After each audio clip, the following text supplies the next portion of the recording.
Good morning વિદ્યાર્થી મિત્રો. હવે આપણે કેટલીક રાસાયણિક પ્રક્રિયા વિશે સમજીએ. નાઇટ્રોજનનો ભૌતિક ગુણધર્મ તમે જોઈને આવ્યા. હવે એની રાસાયણિક પ્રક્રિયાઓ એની જોડે એની બેઝિકતા વિશે પણ આપણે ચર્ચા કરતા રહીશું. તો રાસાયણિક પ્રક્રિયા માટે એવું કહેવાય કે નાઇટ્રોજન અને હાઇડ્રોજન પરમાણુઓ વચ્ચેની જે વિદ્યુત ઋણતાનો તફાવત છે, કારણ કે નાઇટ્રોજન શું છે તો કે નાઇટ્રોજન ઉપર ડેલ્ટા માઇનસ આવે અને હાઇડ્રોજન ઉપર ડેલ્ટા પ્લસ આવે, એટલે બંને વચ્ચે શું થાય તો કે વિદ્યુત ઋણતાનો તફાવત ઉત્પન્ન થાય. તો એના કારણે એ તફાવત અને નાઇટ્રોજન પરમાણુ પર અબંધકારક ઇલેક્ટ્રોન યુગ્મની હાજરી. નાઇટ્રોજન ઉપર તમને અબંધકારક ઇલેક્ટ્રોન યુગ્મ તો જોઈએ જ, મળે જ. કેમ? કારણ કે ધારો કે હું એમોનિયાની વાત કરું તો એની ઉપર તો ઓલરેડી એક અબંધકારક ઇલેક્ટ્રોન હોય જ, બે ઇલેક્ટ્રોન એટલે એક પેર. તો એ બે વસ્તુના કારણે એક વિદ્યુત ઋણતાનો તફાવત અને અબંધકારક ઇલેક્ટ્રોન યુગ્મ હોવાને કારણે એમાઇન સંયોજનોને પ્રતિક્રિયાત્મકતા બતાવે છે. એમાઇન સંયોજનો કેવા છે તો કે પ્રતિક્રિયાત્મક છે. નાઇટ્રોજન પરમાણુ એના જોડાયેલા હાઇડ્રોજન પરમાણુની સંખ્યા એમાઇન સંયોજનોના પ્રક્રિયાનો માર્ગ નક્કી કરે. નાઇટ્રોજન જોડે કેટલા હાઇડ્રોજન જોડાયેલા છે તો કે પ્રાથમિક NH2 છે, દ્વિતીયક NH છે કે તૃતીયક N છે. તો કેટલા હાઇડ્રોજન જોડાયેલા છે એના ઉપરથી પ્રક્રિયાનો માર્ગ નક્કી કરે અને એના ઉપરથી જ પ્રાથમિક, દ્વિતીયક અને તૃતીયક એમાઇન પ્રક્રિયાઓ એકબીજામાં જુદી પડે છે. બીજી વસ્તુ કે નાઇટ્રોજન ઉપર શું છે? અબંધકારક ઇલેક્ટ્રોન યુગ્મ. અબંધકારક ઇલેક્ટ્રોન યુગ્મ હોવાથી એ ઇલેક્ટ્રોન કેન્દ્રાનુરાગી પ્રક્રિયક તરીકે વર્તે છે. જેના તરીકે? કેન્દ્રાનુરાગી પ્રક્રિયક તરીકે. તો એના માટેની કેટલીક પ્રક્રિયાઓ આપણને અહીં આપેલી છે. સૌથી પહેલાં એમાઇન સંયોજનોનું બેઝિક લક્ષણ. તો કે એની અંદર આપણે એવું કહી શકીએ કે આપણે RNH2 છે એની HX સાથે પ્રક્રિયા કરીએ તો શું થાય? તો આપણને અહીંયા આગળ H અહીંયા જાય એટલે RNH3X આ માઇનસ થઈ જાય X અને આ પ્લસ થઈ જાય, તો આપણને ક્ષાર મળે છે. એ જ રીતે એનિલિન માટે બતાવ્યું. એનિલિન એટલે બેન્ઝિનની ઉપર NH2 સમૂહ, એને શું કહેવાય? એનિલિન. તો એની HCl સાથે પ્રક્રિયા કરીએ તો આ H અહીંયા જતો રહે એટલે શું થાય? NH3Cl માઇનસ, NH3 પ્લસ અને અહીંયા બેન્ઝિન. તો અહીંયા બી આ એનિલિનિયમ ક્લોરાઇડ મળે. હવે એમાઇન ક્ષારની NOH સાથે પ્રક્રિયા આપી છે. આ જે એમાઇન ક્ષાર મળ્યો NH3X minus plus OH minus, તો એમાંથી RNH2 છૂટા પડ્યા, H2O અને X અલગ ગયા. બરાબર. એનો મતલબ કહી શકાય કે એમાઇન ક્ષાર જે પાણીમાં દ્રાવ્ય છે પરંતુ ઇથર જેવા કાર્બનિક દ્રાવકોમાં અદ્રાવ્ય. આ પ્રક્રિયા પાણીમાં અદ્રાવ્ય બેઝિક ન હોય તેવા કાર્બનિક સંયોજનોમાંથી એમાઇન સંયોજનોને અલગ કરવા માટે ઉપયોગી છે. બીજું, એમાઇન સંયોજનોની ખનિજ એસિડ સંયોજનો સાથેની પ્રક્રિયાથી એમોનિયમ ક્ષાર બને. એનો મતલબ કે એમાઇન સંયોજનો સ્વભાવે બેઝિક છે એ આપણે કહી શકીએ. વળી નાઇટ્રોજન ઉપર અબંધકારક ઇલેક્ટ્રોન યુગ્મ છે એટલે લુઈસ બેઝ છે એવું બી આપણે કહી શકીએ. તેના માટે આપણે એક પ્રક્રિયા સમજીએ. RNH2 પ્લસ H2O, એક હાઇડ્રોજન અહીંયા જાય એટલે RNH3 પ્લસ OH. હવે આપણે KB ડાયરેક્ટ લખું છું, KB એમાં H2O નહીં બતાવવાનો. KB એટલે RNH3 પ્લસ અને OH માઇનસ છેદમાં RnH2 આ KB થઈ જાય. નિર્બળ બેઝનો આયનીકરણ અચળાંક આવી ગયો આ તમારે. અને PKB એટલે શું? તો કે માઇનસ લોગેરિધમ ઓફ KB. KBની કિંમત જેટલી વધારે એટલો વધુ પ્રબળ બેઝ. હંમેશા યાદ રાખજો, આગળ આપણે એસિડ માટે જોયું હતું. KB વધુ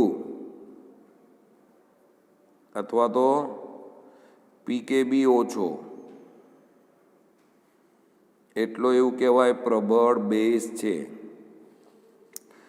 ઓકે, કેટલાક એમાઇન સંયોજનો PKB મૂલ્યોને કોષ્ટકમાં આપણે દર્શાવ્યા જે પ્રમાણે છે. ઠીક છે, જો એમોનિયાનું PKBનું મૂલ્ય 4.75 છે. એલિફેટિક એમાઇન સંયોજનોમાં આલ્કાઇલ સમૂહની પ્લસ આઈ અસરને કારણે નાઇટ્રોજન પરમાણુ ઉપર શું થાય? તો કે ઇલેક્ટ્રોન ઘનતા વધી જાય. એટલે એલિફેટિક એમાઇન સંયોજનો એમોનિયા કરતાં વધુ બેઝિક છે અને તેઓનું PKBનું મૂલ્ય 3 થી 4.22 છે. અને એરેલ સમૂહના ઇલેક્ટ્રોન આકર્ષક સ્વભાવને કારણે એરોમેટિક એમાઇન સંયોજનો એમોનિયા કરતાં વધુ નિર્બળ બેઝ છે. એટલે એવું કહેવાય એરોમેટિક એમાઇન સંયોજન કરતાં એમોનિયાનું વધારે અને એમોનિયા કરતાં આલ્કાઇલ એમાઇન એલિફેટિક એમાઇન. કયા? Aliphatic amine. એલિફેટિક એમાઇન એની બેઝિક પ્રબળતા વધારે. બરાબર છે, આ યાદ રાખવાનું, MCQsમાં પૂછાય. હવે જોઈએ એલિફેટિક એમાઇનની બેઝિકતા સમજાવીએ આપણે. એટલે આલ્કેન એમાઇન સંયોજનો વિરુદ્ધ એમોનિયા. આપણને ખબર છે કે એમોનિયા કરતાં એલિફેટિક એમાઇનની બેઝિકતા વધારે છે. NH3 કરતાં કોની બેઝિકતા વધારે છે? તો કે એલિફેટિક એમાઇન એની બેઝિકતા વધારે છે. તો કે આલ્કેન એમાઇન સંયોજનો અને એમોનિયાની બેઝિકતાની સરખામણી માટે તેમની પ્રોટોન સાથેની પ્રક્રિયા કરતા, તો અહીંયા પ્રોટોન સાથેની પ્રક્રિયા આપી છે. RnH2 ને H+ સાથે થાય એટલે RnH3+ થાય. એ જ વસ્તુ અહીંયા બતાવી છે. એટલે એમોનિયામાંથી NH4+ બતાવ્યો છે. આની રિએક્શન છે અને આની રિએક્શન છે.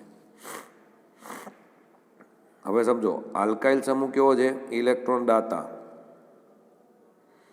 ઇલેક્ટ્રોન દાતા છે એટલે ઇલેક્ટ્રોનને કોની બાજુ ધકેલે? નાઇટ્રોજન બાજુ.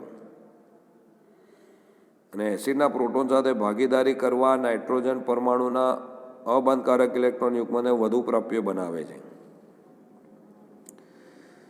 આ ઉપરાંત આલ્કાઇલ સમૂહની પ્લસ આઈ અસરને કારણે એમાઇનમાંથી બનતા વિસ્થાપિત એમોનિયમ આયનો ધન વીજભારના ફેલાવાને કારણે સ્થાયીતા પ્રાપ્ત કરે છે. એથી આલ્કેન એમાઇન એમોનિયા કરતાં પ્રબળ બેઝ છે. એ શું છે? એમોનિયા કરતાં વધુ પ્રબળ બેઝ છે એવું કહેવાય. કોણ? Alkane amine.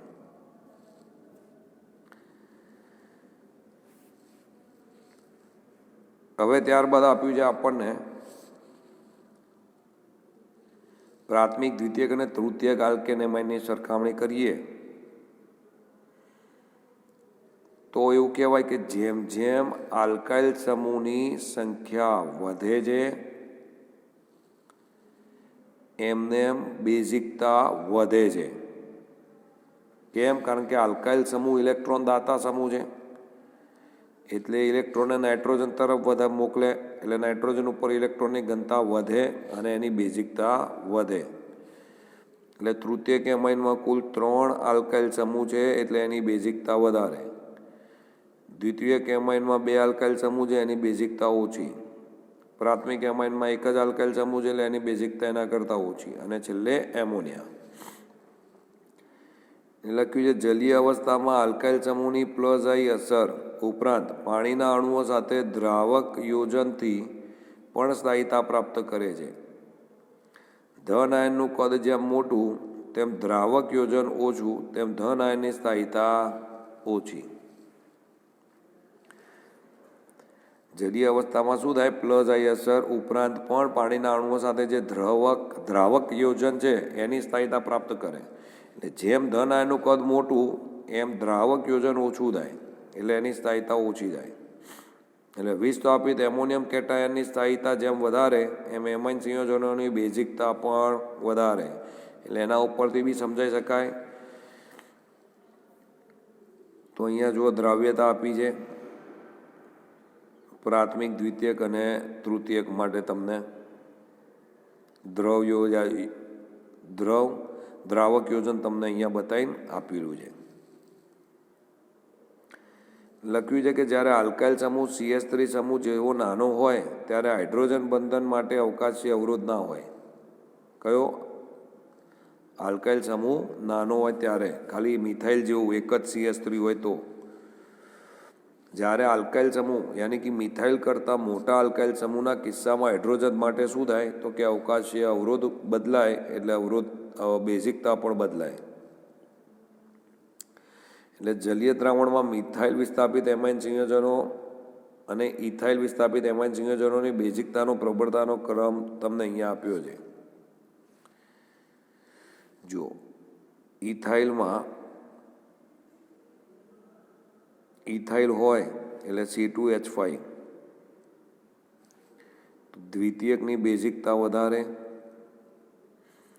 પછી તૃતીયકની બેઝિકતા વધારે, પછી પ્રાથમિકની બેઝિકતા વધારે અને છેલ્લે એમોનિયા. જલીય માધ્યમમાં જ્યારે મિથાઇલ હોય ત્યારે દ્વિતીયકની બેઝિકતા વધારે, એટલે CH3 હોય ત્યારે, પછી પ્રાથમિકની બેઝિકતા વધારે, પછી તૃતીયકની બેઝિકતા વધારે અને છેલ્લે એમોનિયાની. આ બંને બદલાઈ જાય. જલીય માધ્યમમાં બેઝિકતા ઇથાઇલ અને મિથાઇલમાં આ રીતે બદલાઈ જાય. IMP 1 માર્કર માટે પૂછાય, ધ્યાન રાખી લેવાનું. ચાલો હવે જોઈએ એરોમેટિક એમાઇનની બેઝિકતા સમજાવો, અથવા તો એરાઇલ એમાઇન સંયોજનો વિરુદ્ધ એમોનિયા સમજાવો. તો એવું આપ્યું છે કે એરાઇલ એમાઇન સંયોજનો માટે, કારણ કે એની બેઝિકતા તો આપણે બંને કરતાં ઓછી છે. એરાઇલ એમાઇન કરતાં એમોનિયાની વધારે અને એમોનિયા કરતાં આલ્કાઇલ એમાઇનની વધારે. તેમાં જુઓ, આ નાઇટ્રોજન સાથે અબંધકારક ઇલેક્ટ્રોન યુગ્મ છે. તેથી નાઇટ્રોજન પરમાણુ ઉપર આવેલું અબંધકારક ઇલેક્ટ્રોન યુગ્મ બેન્ઝીન વલય સાથે સંયુગ્મનમાં હોવાથી પ્રોટોનેશન માટે ઓછું પ્રાપ્ય છે. વળી એના 5 સહસ્પંદન સૂત્ર છે. એમાંથી અબંધકારક ઇલેક્ટ્રોન યુગ્મ આપણે બેન્ઝીનમાં દાખલ કરીએ તો અલગ અલગ જગ્યાએ માઇનસ બતાવવું પડે. અહીંયા દાખલ કર્યો, ત્યાંથી અહીંયા અને અહીંથી અહીંયા, એટલે ઉપર પ્લસ આવી જાય. બીજી વસ્તુ, પ્રોટોન સ્વીકારે ને એટલે એનાથી એનિલિનિયમ આયન માત્ર 2 જ સહસ્પંદન બંધારણ ધરાવે છે. જેટલું સહસ્પંદન બંધારણ વધારે એટલી સ્થાયીતા વધારે. એટલે એનિલિનની સ્થાયીતા એનિલિનિયમ કરતાં વધારે, એટલે આની એનિલિનની સ્થાયીતા એનિલિનિયમ કરતાં આની વધારે થઈ જાય, એનિલિનની. બેઝિકતાનો ક્રમ આપ્યો છે, એલિફેટિક એમાઇન વધારે, પછી એમોનિયાની અને પછી છેલ્લે એનિલિન. ને એનિલિનની બેઝિકતા સૌથી ઓછી. બીજી વસ્તુ એવું કીધું કે વિસ્થાપિત એનિલિનમાં ઇલેક્ટ્રોન મુક્ત કરનાર સમૂહ OCH3 CH3 બેઝિક પ્રબળતામાં વધારો કરે છે, જ્યારે ઇલેક્ટ્રોન આકર્ષક સમૂહ જેવા કે NO2 SO3 HCOOH એ બેઝિક પ્રબળતા ઘટાડે છે.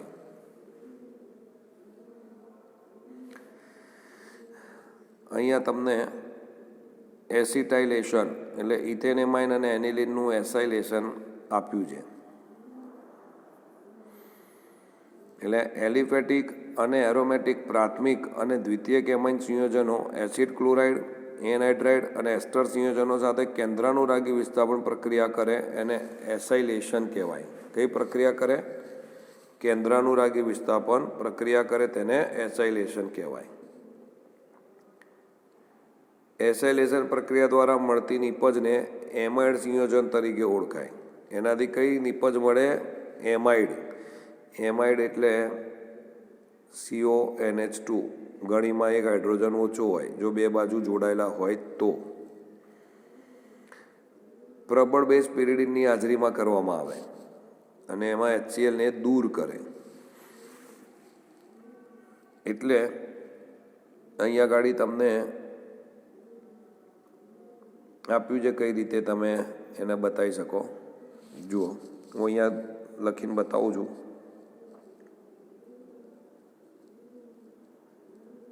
C2H5NH2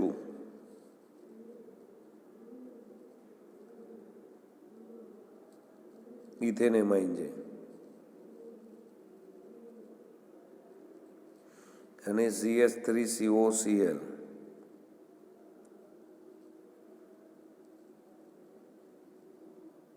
એસિટાઇલ ક્લોરાઇડ સાથે પ્રક્રિયા કરવામાં આવે છે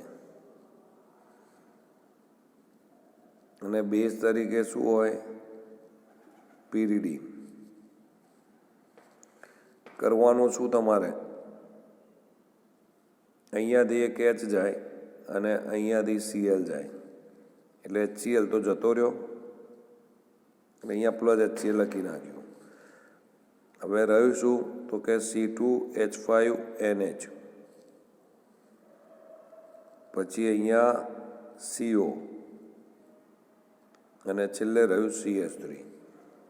C2H5NH કારણ કે એક હાઇડ્રોજન જતો રહ્યો અને CH3CO જોડી દેવાના. CH3CO અને C2H5NH જોડી દીધા એટલે N-ઇથાઇલ ઇથેનેમાઇડ બની ગયું. શું બન્યું? N-ઇથાઇલ ઇથેનેમાઇડ. વચ્ચેનું નહીં બતાવતો બી ચાલશે. આ બંનેમાંથી સીધું આ બતાવી દેશો તો ચાલશે. આ થયું એસાઇટાઇલેશન. ઓકે, ચાલો. હવે એ જ રીતે તમને અહીંયા બે આપ્યા છે તો કે આ એક હાઇડ્રોજન ગયો અને આ Cl ગયો, બાકી આ આખું અહીંયા જોઈન્ટ થઈ જાય. તો જુઓ કઈ રીતે બને. C2H5 થઈ ગયા, આ N થઈ ગયા, C2H5 થઈ ગયા, CO જોઈન્ટ થઈ ગયા અને આ CH3 થઈ ગયા, HCl છૂટા પડી ગયા. બોલો, ક્લિયર?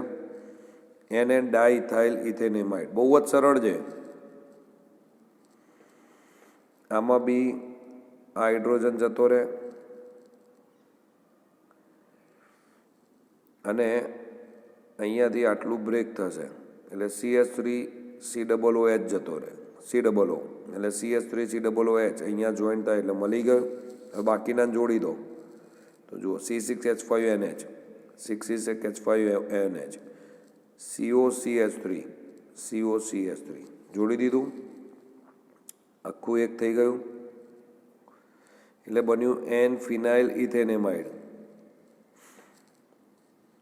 લખ્યું છે એમાઇન સંયોજનો બેન્ઝોઇલ ક્લોરાઇડ સાથે પ્રક્રિયા કરે છે અને એના બેન્ઝોઇલેશન કહેવાય. જો આનામાંથી બી એક હાઇડ્રોજન ગયો અને એક ક્લોરીન ગયો એટલે HCl ગયા, બાકીના જોડી દો CH3NH, CH3NH, COC6H5, COC6H5, N-મિથાઇલ બેન્ઝેનેમાઇડ. તો એસિટાઇલેશન અહીંયા આપણે કર્યું. કાર્બાઇલ એમાઇન પ્રક્રિયા IMP કહી શકાય. કાર્બાઇલ એમાઇન પ્રક્રિયા આઇસોસાયનાઇડ કસોટી શેના માટે થાય? તો કે એલિફેટિક કે એરોમેટિક પ્રાથમિક એમાઇન સંયોજનો હોય એની ક્લોરોફોર્મ અને ઇથેલોનિય QH સાથે ગરમ કરવાનું એટલે એકદમ ખરાબ વાસ ધરાવતા આઇસોસાયનાઇડ અથવા કાર્બલ એમાઇન સંયોજનો બનાવે છે. દ્વિતીયક અને તૃતીયક એમાઇન સંયોજનો આ પ્રક્રિયા આપવા નથી એટલે આનાથી પ્રાથમિક, દ્વિતીયક અને તૃતીયક અલગ કરી શકાય. એટલે આના આઇસોસાયનાઇડ કસોટી કહે છે જે પ્રાથમિક એમાઇનની પરખ માટે ઉપયોગી છે. જેમ કે પ્રાથમિક એમાઇન છે એની ક્લોરોફોર્મ અને ઇથેનોલિય QH સાથે પ્રક્રિયા કરી તો RNC પ્લસ 3 KCl અને પ્લસ 3 H2O સાથે પ્રક્રિયા કરી એટલે હવે મિથેનેમાઇન, ક્લોરોફોર્મ પ્લસ 3 KOH એને ગરમ કરીએ એટલે મિથાઇલ આઇસોસાયનાઇડ બને, 3 KCl બને અને 3 H2O. એટલે કશું થાય નહીં, ખાલી એન અને સી વચ્ચે ટ્રિપલ બોન્ડ બની જાય, આગળ આર એમના એમ જ રહે, અને આ જે NH2 ગ્રુપ છે ને એ NCમાં કન્વર્ટ થઈ જાય, બીજું કંઈ જ નહીં. બાકી બંને એઝ ઇટ ઇઝ. જો આમાં નીચે એઝ ઇટ ઇઝ રહે, આ NH2 ગ્રુપ છે ઉપર NCમાં કન્વર્ટ થઈ જાય. એટલે એનિલિનની CHCl3+3QH સાથે પ્રક્રિયા કરીએ તો ફિનાઇલ આઇસોસાયનાઇડ +3KCl+3H2O બની જાય. ઓકે, ચાલો. તો એક આ પ્રક્રિયાથી કાર્બાઇલ એમાઇન. હવે જોઈએ એમાઇનની નાઇટ્રસ એસિડ સાથેની પ્રક્રિયા.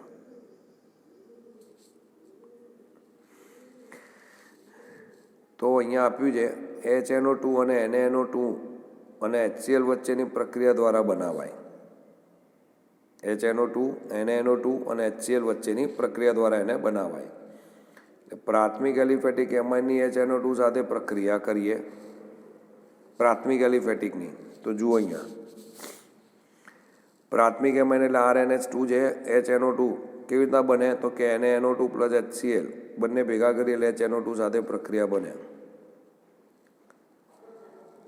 એટલે પહેલાં RN2 + Cl- બને,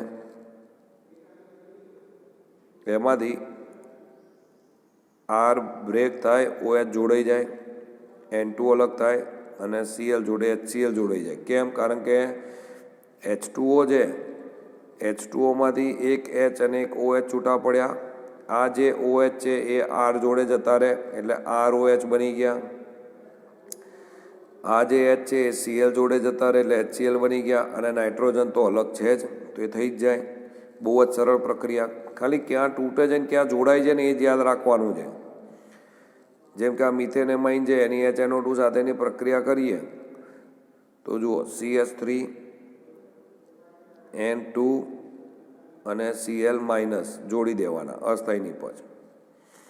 અને એમાંથી શું બને તો કે આ CH3 જોડે OH લગાડી દો, N2 અલગ થઈ ગયો અને HCl અલગ થઈ ગયો. એટલે મિથેન એમાઇન હોય તો મિથેનોલ બને, ઇથેન એમાઇન હોય તો ઇથેનોલ બને, પ્રોપેન એમાઇન હોય તો પ્રોપેનોલ બને. હવે પ્રાથમિક એલિફેટિક હતું એ જ રીતે પ્રાથમિક એરોમેટિક સેમ વસ્તુ, પણ આમાં બેન્ઝીન ડાયઝોનિયમ ક્ષાર બનાવવાનો. એ મોસ્ટ ઇમ્પોર્ટન્ટ ક્ષાર છે, એની આપણે છેલ્લે ચર્ચા કરીશું. C6H5NH2 છે એની NaNO2 + 2HCl 278 થી 278 કેલ્વિન તાપમાન લેવાનું. એટલે બેન્ઝીનની જોડે N2 + Cl- લાગી જાય પ્લસ NaCl + 2H2O. એટલે બેન્ઝીન ડાયઝોનિયમ ક્ષાર બનાવે છે અને વિવિધ પ્રકારના એરોમેટિક સંયોજનોની બનાવટ માટે ઉપયોગી છે. તો એક એ પ્રક્રિયા આપણને કમ્પ્લીટ થઈ. અહીંયા લખ્યું છે દ્વિતીયક અને તૃતીયક એમાઇન સંયોજનો HNO2 સાથે જુદી જુદી રીતે પ્રક્રિયા આપે. હવે આપ્યું છે એમાઇનની એરાઇલ સલ્ફોનાઇલ ક્લોરાઇડ સાથેની પ્રક્રિયા સમજાવવાની છે. એટલે બેન્ઝીન સલ્ફોનાઇલ ક્લોરાઇડ C6H5SO2Cl એને હિન્ઝબર્ગ પ્રક્રિયા કહેવાય. આ પૂછાય, હિન્ઝબર્ગ પ્રક્રિયાનું સૂત્ર લખો C6H5SO2Cl. જે પ્રાથમિક અને દ્વિતીયક એમાઇન સંયોજનો સાથે પ્રક્રિયા કરીને સલ્ફોનેમાઇડ સંયોજન બનાવે.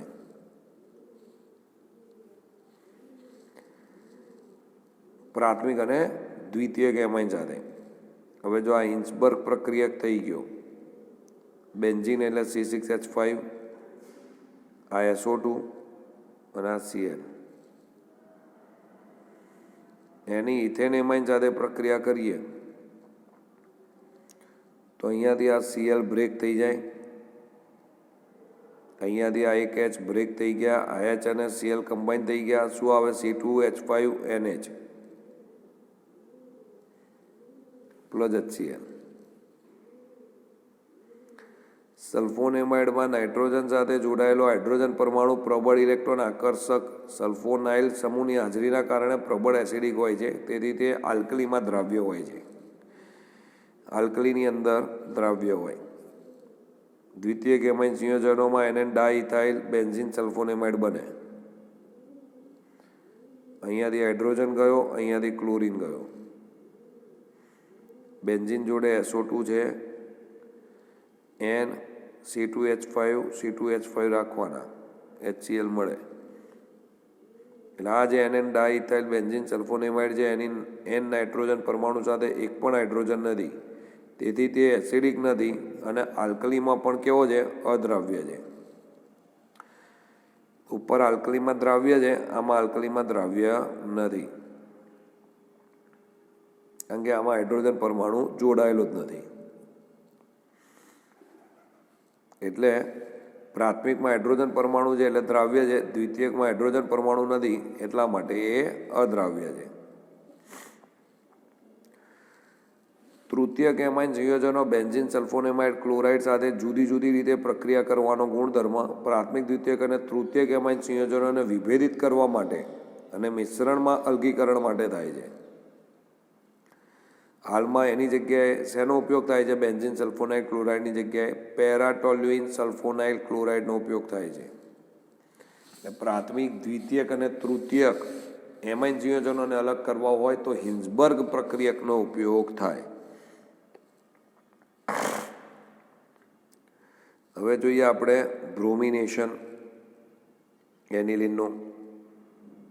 એનિલિનનું 3Br2 સાથે Br2H2ની હાજરીમાં કરીએ તો NH2 એમના એમ ખાલી 2, 4 અને 6 ઉપર Br લાગી જાય એટલે 2, 4, 6 ટ્રાયબ્રોમો એનિલિન બને, 3HBr છૂટા પડે. એટલે લખ્યું છે કે અહીંયા ઓરડાના તાપમાને એનિલિનનું બ્રોમિન જળ સાથે પ્રક્રિયા કરીએ તો 2, 4, 6 ટ્રાયબ્રોમો એનિલિનના સફેદ અવક્ષેપ આપે. જો એનિલિનનો એક વિસ્થાપિત વ્યુત્પન્ન બનાવવાનો હોય તો NH2 સમૂહની એસિટિક એનહાઇડ્રેટ સાથે પ્રક્રિયા કર્યા બાદ ઇચ્છિત વિસ્થાપન કર્યા પછી વિસ્થાપિત એમાઇડનું વિસ્થાપિત એમાઇડમાં જળ વિભાજન કરીને મેળવી શકાય. એટલે કે જો એનિલિન છે એનું એસિટિક એનહાઇડ્રેટ પિરિડિનની હાજરીમાં પ્રક્રિયા કરીએ તો શું થાય? તો એક હાઇડ્રોજન અને એક CH3CO અને આ O જતા રહે એટલે -CH3COOH ગયા તો રહ્યું શું? ખાલી તો રહ્યું CH3CO રહ્યા. તો COCH3 જોઈન કરી દો NHની સાથે, કરી દીધા. આમાં NH અને આમાં COCH3, કારણ કે એક વારના CH3COOH નીકળી ગયા. હવે એનું બ્રોમિનેશન કરવાનું છે એટલે આપણને ઉપર એઝ ઇટ ઇઝ બેન્ઝીન અને આ સ્થાનની અંદર Br એટલે પેરાબ્રોમો એસિટિનિલાઇડ બન્યું અને એનું OH- અથવા H+ જળ વિભાજન કરીએ તો ઉપર આપણને NH2 સમૂહ મળી જાય. કયો સમૂહ? NH2. એટલે 4 બ્રોમો એનિલિન પ્રાપ્ત થાય. હવે એસિટિનિલાઇડના નાઇટ્રોજન પરમાણુ પર રહેલું જે અબંધકારક ઇલેક્ટ્રોન યુગ્મ છે એ સહસ્પંદનના કારણે ઓક્સિજન પરમાણુ સાથે પારસ્પરિક ક્રિયા કરે છે. નાઇટ્રોજનનું અબંધકારક ઇલેક્ટ્રોન યુગ્મ બેન્ઝીનને દાન કરવા માટે સહસ્પંદન દ્વારા ઓછું પ્રાપ્ય હોય છે. પરિણામે NHCOCH3 સમૂહની સક્રિયકારક અસર એમિનો સમૂહ કરતાં ઓછી છે. એની સક્રિયકારક અસર કેવી છે? તો કે NHCOCH3 સમૂહ કરતાં ઓછી છે.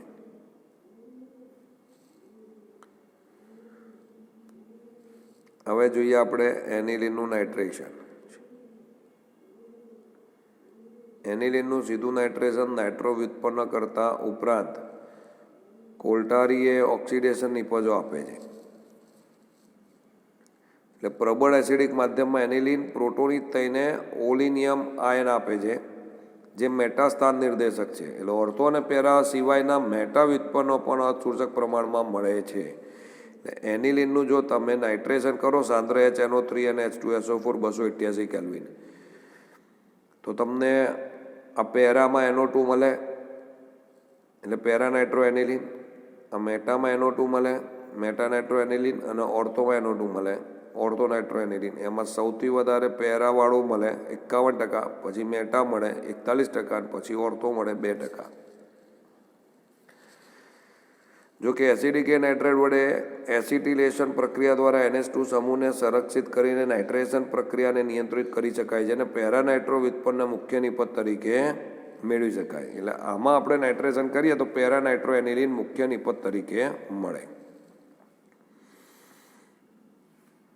એ જ રીતે એનિલિનનું CH3CO2 સ્પિરિડિન સાથે આગળ જોયું એ જ રીતે NHCOCO3 અને બેન્ઝીન, ફરી સાંદ્ર H2SO4 અને સાંદ્ર HNO3 નાઇટ્રેશન કરીએ એટલે અહીંયા ગાડી પેરા સ્થાનમાં NO2 આવે અને એનું જળ વિભાજન કરીએ એટલે પેરા નાઇટ્રોએનિલિન મળે. જે બ્રોમિનમાં કર્યું એ જ વસ્તુ નાઇટ્રેશનમાં કરવાનું NO2 સમૂહમાં. જે બ્રોમિનેશનમાં આવ્યું હતું એની એ જ વસ્તુ કોપી પેસ્ટ, ખાલી અહીંયા NO2 જ આવે અને અહીંયા ખાલી આ લખવાનું. એ જ રીતે એનિલિનનું સલ્ફોનેશન એટલે SO3H સમૂહ દાખલ થાય એટલે સાંદ્ર H2SO4 સાથે પ્રક્રિયા કરીને એનિલિનિયમ હાઇડ્રોજન સલ્ફેટ બને અને એની H2SO4 સાથે 453 કેલ્વિનથી 473 કેલ્વિન તાપમાને પ્રક્રિયા કરીએ તો para amino benzene sulphonic acid બને. એટલે આ એનિલિનનું H2SO4 સાથે પ્રક્રિયા કરીએ તો NH3HSO4 મળે, એનિલિનિયમ હાઇડ્રોજન સલ્ફેટ, એનું 453થી 473 કેલ્વિન કરીએ તો પેરા એમિનો બેન્ઝીન સલ્ફોનિક નિલિક એસિડ NH2 સાથે SO3H જોડાય. એટલે જો એક હાઇડ્રોજન અહીંયા આપી દે તો NH3+ થઈ જાય, નીચે SO3- થઈ જાય, એને ઝ્વિટર આયન કહેવાય. તો આપણે એનિલિનનું સલ્ફોનેશન જોયું. તો અહીંયા આપણે આજનું આ લેક્ચર સ્ટોપ કરીએ છીએ. આજની બધી રિએક્શન ઇમ્પોર્ટન્ટ હતી, કાર્બાઇલ એમાઇન જોઈ લેજો. અને છેલ્લે જે આપણે એનું ઇલેક્ટ્રોન અનુરાગી વિસ્થાપન પ્રક્રિયાઓ કરી, બ્રોમિનેશન, નાઇટ્રેશન અને સલ્ફોનેશન, એ બી ખાસ જોઈ લેજો. પ્રક્રિયાઓ બે વાર લખશો તો જ આવડશે. તો હવે બાકીનો નાનો ટોપિક છે એ કમ્પ્લીટ કરીને આપણે ચેપ્ટર બી ઓવર કરીશું. Okay, thank you.